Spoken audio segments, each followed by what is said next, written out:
que vous allez bien. Je suis très contente de vous retrouver. Ça faisait vraiment longtemps qu'on ne s'était plus retrouvés sur cette chaîne. J'ai béni Dieu parce qu'il nous a fait la grâce d'être là encore pour s'encourager les uns les autres, toujours en se basant sur sa parole. Je voulais, par ce message, partager avec vous les raisons pour lesquelles j'ai décidé de quitter définitivement la religion. Les raisons pour lesquelles j'ai vraiment décidé d'abandonner la religion, c'est simplement parce que je trouvais que dans la religion, il y a beaucoup d'obligations, il y a beaucoup de jugements, il y a beaucoup de condamnations, mais malheureusement, pas assez de place pour l'amour. Et ce n'était plus possible pour moi de servir Dieu dans de telles conditions.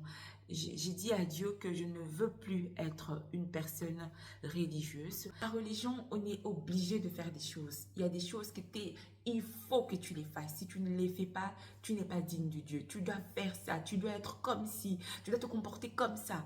Sinon, tu n'es pas digne de Dieu. Et j'ai dit à Dieu, je lui ai dit, Père, je lui ai dit, Père, je n'arriverai pas à accomplir toutes ces tâches que la religion me demande. Je n'arriverai pas à accomplir à être cette personne que la religion veut que je sois. Je ne vais pas y arriver par mes propres moyens. C'est là que le Seigneur m'a dit, mais moi, je ne t'ai pas appelé à être dans une religion. Je t'ai appelé à être dans une relation. Je veux que tu sois, que tu entretiennes une relation avec moi.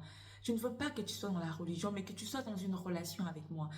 Et vous savez, quand on lit la Bible, quand on lit le Nouveau Testament, Jésus nous parle des pharisiens. Et quand on observe le comportement des pharisiens, on peut voir qu'ils étaient beaucoup dans la religion. Ils faisaient beaucoup de choses pour être vus. Ils faisaient beaucoup de choses par obligation. Il y a des choses qu'ils faisaient, ils ne comprenaient même pas pourquoi ils le faisaient. Parce que leurs ancêtres ont toujours fait ça. Alors eux, ils ont reproduit comme ça, sans comprendre pourquoi, sans se poser trop de questions. Ils étaient vraiment beaucoup dans la religion. Et je me suis dit, Seigneur, moi, je ne veux pas y arriver. Par mes propres moyens, je ne saurais pas être cette personne. C'est là que, comme je vous ai dit, le Seigneur m'a invité à rentrer dans une relation avec lui. Et ce que j'ai découvert dans la relation avec Dieu, la première chose que j'ai découvert, c'est l'amour. Dans Jean chapitre 3, verset 16, la Bible nous dit que car Dieu a tant aimé le monde qu'il a donné son Fils unique afin que quiconque croit en lui ne périsse point, mais qu'il ait la vie éternelle. J'ai d'abord découvert dans cette relation avec Dieu l'amour que Dieu avait pour moi. Le Seigneur m'a dit, je t'aime, je veux marcher avec toi, je veux construire quelque chose avec moi. La seule chose que j'ai besoin, c'est que tu t'approches de moi. Viens tel que tu es. Et c'est la première chose qui m'a attirée vers Dieu. C'est d'abord cet amour. Je me suis rendu compte que il m'aime tel que je suis. Il ne me demande pas de changer. Il ne me demande pas d'être ci ou d'être ça. Il me demande juste de m'approcher, de venir expérimenter cet amour. Eh bien, je viens. C'est la première chose qui m'a attirée vers lui. C'est cet amour. Et comme je suis rentrée dans cette relation avec Dieu, cette relation basée par l'amour, j'ai appris la prière. La prière, c'est un moyen que Dieu m'a donné pour pour pouvoir communiquer avec lui. Tout comme dans une relation, vous savez, moi, je suis une femme mariée. Par la grâce de Dieu, ça fait aujourd'hui 8 ans que je suis mariée. Et pour pouvoir entretenir cette relation avec mon mari, j'ai besoin de communiquer. La communication est très importante dans une relation. Quelle que soit la nature de cette relation, qu'elle soit amoureuse ou qu'elle soit amicale, on a besoin de communiquer. Eh bien, pour pouvoir parler à Dieu, j'ai besoin de prier. Je prie pour lui dire ce que j'ai dans mon cœur. Je prie pour lui exprimer mes pensées, pour lui dire quand je suis contente, pour lui dire quand je suis triste, pour lui faire part des difficultés que je rencontre sur les moments. Je lui adresse tout ça par la prière. Et comme dans une relation à sens unique, elle est juste impossible, une relation doit être à double sens, eh bien, je lui laisse me parler. Et pour pouvoir entendre sa voix, j'ai besoin de lire ma Bible. Pour entretenir cette relation-là avec Dieu, j'ai besoin qu'il me parle. Et pour entendre sa voix, je lis ma Bible. C'est à travers la Bible que j'apprends ce qu'il aime. J'apprends ce qu'il attend de moi. C'est à travers la Bible que j'arrive en fait à entretenir cette relation. Et ce qui est bien, c'est qu'il m'aide dans toutes ces tâches. Et toutes ces tâches sont désormais elles sont faites non plus par obligation, comme je les aurais faites en étant dans la religion, mais elles sont maintenant faites par amour, parce qu'il y a cet amour que Dieu a manifesté à travers Jésus-Christ pour moi, et parce que je suis consciente de cet amour, et que j'ai envie moi aussi de lui montrer que je l'aime, j'ai envie d'entretenir cette relation, alors j'arrive facilement à accomplir ces tâches. Aller à l'église n'est plus devenu une obligation, mais c'est devenu un acte d'amour et de reconnaissance. Parce que je sais qu'il y a, tout comme moi, des gens qui l'aiment. Et j'ai envie de partager cet amour que j'ai pour lui avec des personnes qui ont également un amour pour lui. Et ce que j'ai aussi aimé dans cette relation avec Dieu, contrairement à la religion, c'est que il n'y a plus de jugement. Le Seigneur, quand il me fait une reproche, c'est pas dans le but de me juger, ce n'est pas dans le but de me condamner, mais c'est dans le but de m'améliorer. C'est parce qu'il veut me tirer vers le haut. C'est parce qu'il veut me montrer qu'il a des choses, des meilleures choses qu'il a prévues pour moi, pour pouvoir arriver là où il veut que je sois. Il y a des choses qu'il faut que je laisse, qu'il faut que j'abandonne. Parce que de la même manière que je suis dans une relation avec mon mari, je sais qu'il y a des choses que je ne peux plus faire. Moi, aujourd'hui, étant mariée, je ne peux plus fréquenter d'autres hommes parce que je suis mariée à un homme, parce que je l'aime. Et de la même manière que j'aime Dieu, il y a des choses que je ne peux plus faire parce que je l'aime. Je l'aime et j'ai envie de garder cet amour. Donc, il y a des choses automatiquement que j'abandonne et que j'abandonne par amour pour lui. Et donc, du coup, il n'y a plus d'obligation, il y a l'amour. Il n'y a plus de jugement, il y a juste de l'amélioration.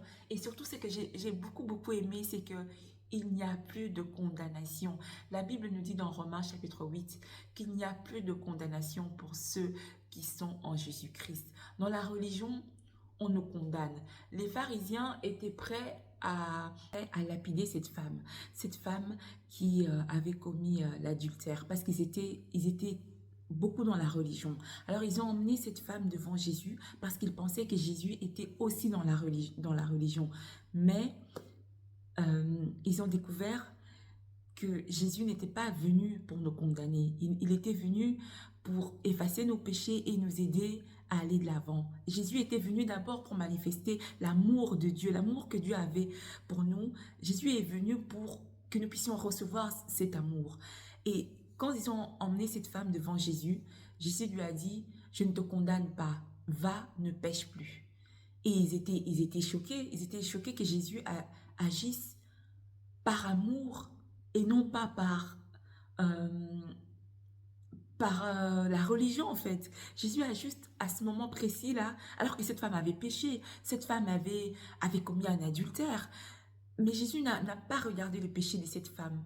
Jésus a regardé l'amour. Jésus a regardé cette femme avec amour. Et c'est ça que j'aime avec Dieu, c'est que il nous regarde avec amour. C'est vraiment ça qui m'attire vers lui. C'est vraiment ça qui fait aujourd'hui que je sois juste accrochée à lui. C'est quand je pense à cet amour, quand je pense que personne ne pourra m'aimer comme lui il m'aime. Je me dis non, je ne peux pas bouger. Jésus a regardé cette femme avec amour et Jésus lui a dit, je ne te condamne pas, va. Alors qu'aujourd'hui, la religion nous condamne. La religion nous juge, ensuite, elle nous condamne. Mais Jésus ne nous condamne pas. Et ce qui est aussi merveilleux avec Jésus, c'est que pour s'approcher de lui, pour s'approcher des dieux, on n'a pas besoin de beaucoup de cérémonies. On n'a pas besoin de devenir telle ou telle personne. Non. La seule chose dont on a besoin, c'est juste de s'approcher. De s'approcher. J'aime ce verset qui dit, invoque-moi dans Jérémie, invoque-moi, je te répondrai, et je te montrerai les choses cachées. Dans Jérémie, il dit encore, vous me chercherez et vous me trouverez parce que je me laisserai trouver par vous. En fait, l'amour de Dieu, elle est déjà là. Elle est déjà disponible. La main de Dieu, elle est déjà tendue. Et tout ce dont Dieu a besoin, c'est que on puisse saisir cette main pour qu'il nous ramène à lui. Tout ce dont Dieu a besoin, c'est qu'on saisisse cet amour pour qu'il nous ramène à lui. Et la promesse qu'il nous fait, c'est une fois qu'on s'est approché de lui, Une fois qu'on a pris la décision d'avancer vers lui, il ne nous abandonnera jamais. Il ne nous abandonnera jamais parce que on a beau être marié pour 20 ans, 30 ans, 40 ans, l'homme change. Mais ce qui est bien avec Dieu, c'est qu'il ne change pas. Alors imaginez-vous être dans une relation sans rupture, une relation où si nous-mêmes, nous ne décidons pas de rompre, Dieu, lui, il ne va jamais rompre. Imaginez-vous entrer dans une relation avec un amour éternel, un amour inconditionnel, un amour indestructible, un amour infaillible, un amour extravagant, un amour où tout ce dont tu as besoin, c'est de venir. De venir et de le laisser te transformer. C'est la décision que j'avais prise ces jours-là. J'ai dit à Dieu, j'ai appris que tu m'aimes. Je suis venue à mon tour t'aimer. Je ne sais pas comment t'aimer. Je veux apprendre à t'aimer. Et vous savez ce que Dieu fait? Il nous aide. Parce une fois qu'on a pris cette décision, une fois qu'on a choisi de l'inviter à venir vivre dans nos vies, et vous savez où il va s'installer? Il va s'installer dans nos cœurs. Dans le cœur où vient la vie. Dans le cœur où est logé l'amour, parce que Dieu est amour. Alors il va venir s'installer là, parce que c'est là où il y a l'amour, c'est là où il y a là où il y a Dieu, parce qu'il est la définition même de l'amour. Et c'est vraiment ça qui m'a plu. Les choses qui me paraissaient obligatoires, ces tâches qui me paraissaient lourdes, aujourd'hui j'arrive à les accomplir avec son aide, mais surtout par l'amour, par cet amour que j'ai pour lui. Par cet amour que j'ai pour lui. Et ce qui est bien, c'est que il m'aide. Il m'aide. Il m'aide à travers son Esprit Saint. Il m'aide parce qu'il est juste en moi, en fait. Il est juste en moi. Il est venu déverser cet amour en moi. Et c'est ça qui m'aide vraiment à avancer, à m'accrocher.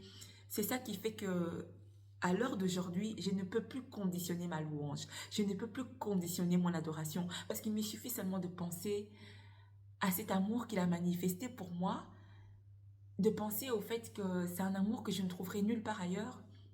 Je me dis non, je ne peux pas bouger. Je ne peux plus bouger, c'est fini. Je reste accrochée à toi. Parce que même la mort ne pourra pas nous séparer. C'est un amour éternel. Alors aujourd'hui, mon frère, ma soeur, je t'invite à rentrer dans cette relation. Si tu entends ce message, c'est parce que Dieu veut que tu viennes dans la relation, dans cette relation qu'il a prévue pour toi. Dieu veut que tu rentres dans cette relation. La bonne nouvelle, c'est que tu n'as pas besoin d'être, je ne sais pas, d'être parfait. Tu n'as pas besoin. Viens, viens tel que tu es. Laisse-lui te transformer.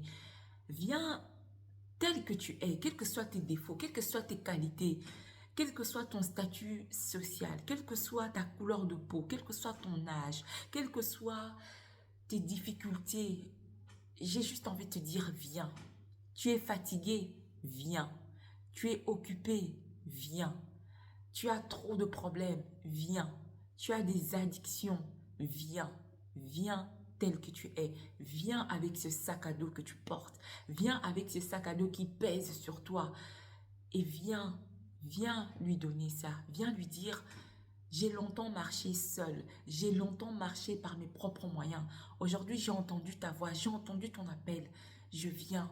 Je viens t'aimer parce que tu vas aimer, parce que tu m'as aimé. Je viens apprendre à t'aimer parce que tu m'as aimé. Je veux entrer dans une relation avec toi. Et vous savez, hein, en plus de m'offrir cet amour qu'il avait pour moi, il m'a offert la paix. J'ai découvert une paix, je ne sais pas comment vous l'expliquer parce qu'il faut la vivre. Mais le témoignage que je peux donner, c'est que j'ai été longtemps dépressif. J'étais une personne très dépressive. J'ai beaucoup pleuré dans ma vie, beaucoup, beaucoup. Et j'ai eu un gros problème d'estime de soi. J'avais du mal à m'aimer, j'avais du mal à m'apprécier, j'avais du mal à, à me donner de la valeur. Et c'est en m'approchant de Dieu que j'ai compris qu'il m'aimait. J'ai compris que j'avais de la valeur à ses yeux. J'ai compris qu'il m'a créé pour un but. Et j'ai surtout compris que quoi qu'il arrive, il sera toujours avec moi. Parce qu'il nous a fait cette promesse. Il a dit, que rien ni personne ne viendra nous séparer de cet amour qu'il a manifesté à travers Jésus-Christ. Et c'est ça qui fait que aujourd'hui, moi, je ne peux plus bouger. J'ai envie de l'aimer juste parce qu'il m'a aimé. Je prie parce que je veux communiquer avec lui. Je lis ma Bible parce que j'ai envie d'entendre sa voix. J'ai envie d'entretenir notre relation. Je l'adore, je le loue avec mes louanges parce que j'ai envie de lui montrer que je l'aime. Pour tout ce qu'il fait pour moi et pour tout ce qu'il fera encore pour moi. Et c'est ma façon en moi, la façon qu'il nous a donnée aussi à travers les louanges, à travers l'adoration, de pouvoir, euh, de pouvoir lui montrer qu'on l'aime. L'adoration, c'est... Il y a plein de moyens pour adorer Dieu. Il y a beaucoup de moyens d'exprimer l'amour qu'on a pour Dieu. Tu peux adorer Dieu avec des chants, tu peux adorer Dieu avec la danse, tu peux adorer Dieu. En fait, le plus important, c'est qu'il faut que ça vienne de ton cœur. Il faut que ça soit quelque chose qui a de la valeur pour toi. Parce que quand on aime une personne, on ne peut que lui offrir ce qu'on a de cher. On ne peut qu'offrir à la personne qu'on aime quelque chose qui a de la valeur. On peut adorer Dieu avec des chants, on peut adorer Dieu avec la danse, on peut adorer Dieu, quel que soit le moyen que tu as choisi à cette relation. Que voilà, j'aime cette personne. Comment je peux lui montrer que je l'aime? Je vais lui offrir quelque chose qui a de la valeur à mes yeux. C'est ça la vraie adoration. La vraie adoration, c'est quand ça vient du cœur. C'est quand c'est vraiment l'expression de cet amour que tu as juste envie de lui donner, étant conscient de ce que lui t'a donné. À partir du moment où tu prends cette décision, tu viens juste lui donner et c'est ça qui lui fait plaisir, c'est ça qu'il attend de nous. C'est une adoration qui vient du cœur. Ce qu'il attend, c'est l'expression même de notre amour. C'est ça la vraie adoration. Alors n'oublie pas, si tu entends ce message, viens à lui tel que tu es. Viens à lui avec, avec tout ce que tu as dans le cœur et laisse-le te transformer. Que Dieu nous bénisse. À bientôt.